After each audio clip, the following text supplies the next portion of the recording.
Shalom, salam kamu spesial. Saya senang kita boleh berjumpa lagi untuk kita belajar bersama-sama dari kebenaran firman Allah. Saya ajak kita buka bersama-sama di dalam Injil Yohanes pasal 11 ayat yang ke-6. Yohanes pasal 11 ayat yang ke-6. Saya akan bacakan buat kita semua. Namun setelah didengarnya bahwa Lazarus sakit, ia sengaja tinggal 2 hari lagi di tempat di mana ia berada. Bapak Ibu Saudara-saudara yang kekasih dalam Tuhan Yesus, saya memberi judul buat topik ini adalah Tuhan sengaja mengizinkan penderitaan. Nah, mungkin waktu kita dengar kata sengaja, kita berpikir kok Tuhan bisa sengaja. Faktanya dalam kehidupan seperti itu. Tuhan kadang-kadang mengizinkan, sengaja mengizinkan kita mengalami penderitaan. Saya teringat akan satu kisah yang terjadi beberapa puluh tahun yang lalu. Terjadi di Inggris, ada seorang anak muda yang merasa dipanggil Tuhan dan ada visi untuk pergi ke pedalaman Afrika, di mana pada waktu itu masih ada banyak suku kanibal. Singkat cerita, dia selesai pendidikan teologi, dia siapkan segala sesuatu dan dia mau berangkat. Pada hari keberangkatan dia sangat sibuk sehingga dia agak terlambat untuk datang ke stasiun. Dan waktu dia tiba, kereta api mulai bergerak untuk berjalan. Dan dia melompat dan dia jatuh dan kakinya terjepit. Dan dia harus diamputasi. Dan setelah dia sembuh, semangatnya untuk tetap menjadi misionaris tetap. Dan dia memakai kaki palsu dan dia berangkat ke pedalaman Afrika. Waktu dia ada di pedalaman Afrika, dia ditangkap oleh suku kanibal. Dan malam itu mereka memasak dia untuk makan. Dan mereka mulai ambil dari kakinya. Dan waktu mereka masak, dan kepala suku memakan kaki daripada misionaris muda ini, dia kaget sekali karena ternyata kakinya keras sekali. Dan karena dia melihat ini sesuatu yang luar biasa, dia meminta semua sukunya untuk menyembah karena mereka merasa bahwa misionaris muda ini adalah seorang dewa.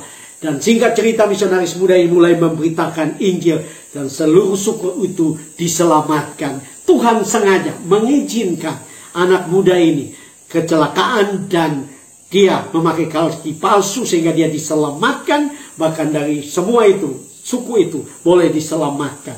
Nah, Tuhan pun dalam bagian yang kita baca di sini dikatakan bahwa Tuhan mengasihi keluarga Lazarus, Maria dan Marta. Tetapi Alkitab mengatakan bahwa dia sengaja untuk terlambat datang untuk menolong Lazarus. Memang penderitaan bagi orang Kristen adalah misteri, baik orang Kristen maupun bukan Kristen. Orang bertanya, kenapa Tuhan mengizinkan penderitaan? Bahkan kenapa Tuhan mengizinkan penderitaan bagi orang percaya? Nah, ada 2 hal yang kita bisa belajar dari Tuhan sengaja mengizinkan penderitaan. Yang pertama adalah Tuhan sengaja mengizinkan penderitaan, tetapi semua ada dalam kontrol Tuhan. Nah, Bapak Ibu Saudara-saudara, kita baca dalam Yohanes 11 ayat 9. Yohanes 11 ayat 9. Jawab Yesus, bukankah ada 12 jam dalam satu hari? Siapa yang berjalan pada siang hari, kakinya tidak terantuk karena ia melihat terang dunia ini. Yesus mengatakan kepada para murid bahwa mereka tidak perlu takut apapun yang akan terjadi.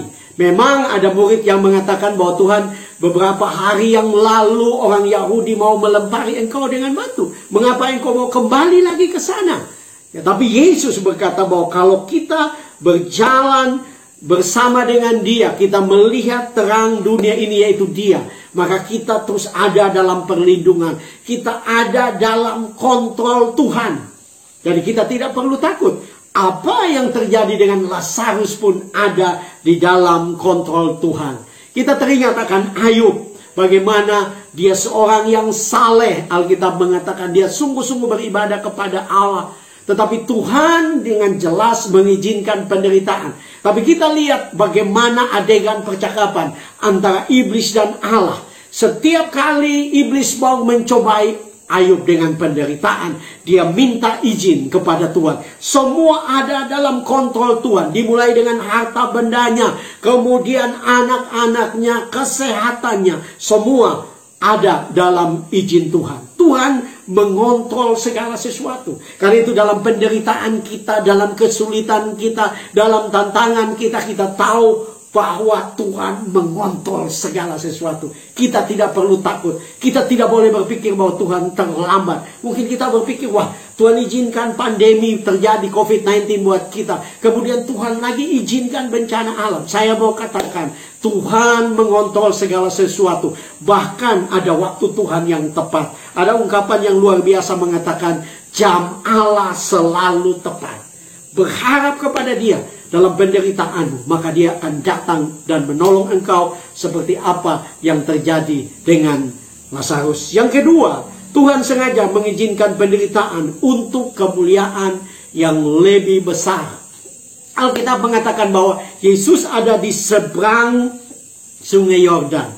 Dia ada di seberang. Dan itu perjalanannya dari Betania itu dibutuhkan 2 hari perjalanan. Nah, Alkitab mengatakan bahwa Yesus sengaja menunda 2 hari. Dan ditambah dengan perjalanan 2 hari. Waktu dia tiba di Betania, Lazarus sudah berbau busuk. Karena sudah 4 hari. Pada zaman itu tidak ada formalin. Dan orang gampang untuk mayat menjadi busuk. Tetapi saya mau katakan di dalam semua penderitaan, percayalah bahwa Tuhan ada tujuan untuk kemuliaan yang lebih besar. Di dalam ayat Yohanes 11 ayat 4 di situ dikatakan, ketika Yesus mendengar kabar itu, ia berkata, penyakit itu tidak akan membawa kematian, tetapi akan menyatakan kemuliaan Allah, sebab oleh penyakit itu anak Allah akan dimuliakan. Artinya dalam penderitaan kita, kita terus berserah kepada Tuhan, kita terus percaya kepada Tuhan, kita terus berseru kepada Tuhan, kita terus memuji Tuhan. Maka Tuhan dapat mengubah penderitaan kita itu menjadi kemuliaan yang lebih besar. Mungkin engkau berkata, Pak Pendeta, kemuliaan besar seperti apa? Kita sudah hilang semua, bahkan terjadi kematian. Saya mau katakan, Tuhan dapat menggantikan 2 kali lipat seperti apa yang Dia lakukan kepada Ayub.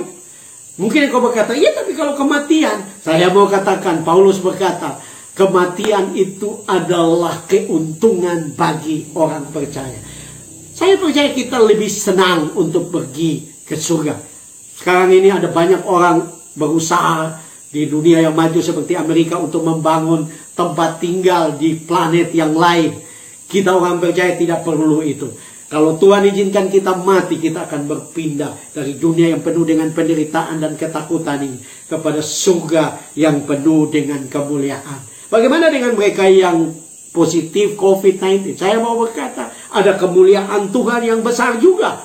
Saya membaca satu artikel bahwa orang yang kena COVID, Bapak Ibu Saudara-saudara, tubuhnya itu kebal selama 5 bulan. Kebal terhadap virus apapun. Dia dapat bebas pergi kemanapun. Dia kebal terhadap virus. Bahkan waktu orang itu sembuh, plasma darahnya itu bisa didonasikan untuk kesembuhan orang yang kena COVID. Saya berpikir seperti darah Kristus yang dapat menyembuhkan orang lain. Saya percaya semua penderitaan yang Tuhan izinkan, Tuhan sengaja izinkan terjadi. Kalau kita sungguh-sungguh kepada Dia, maka itu akan mendatangkan kemuliaan yang lebih besar, berkat yang lebih besar, kesaksian yang lebih besar. Nama Tuhan dipuji dan dimuliakan. Saya percaya Tuhan memberkati Bapak Ibu Saudara. Shalom.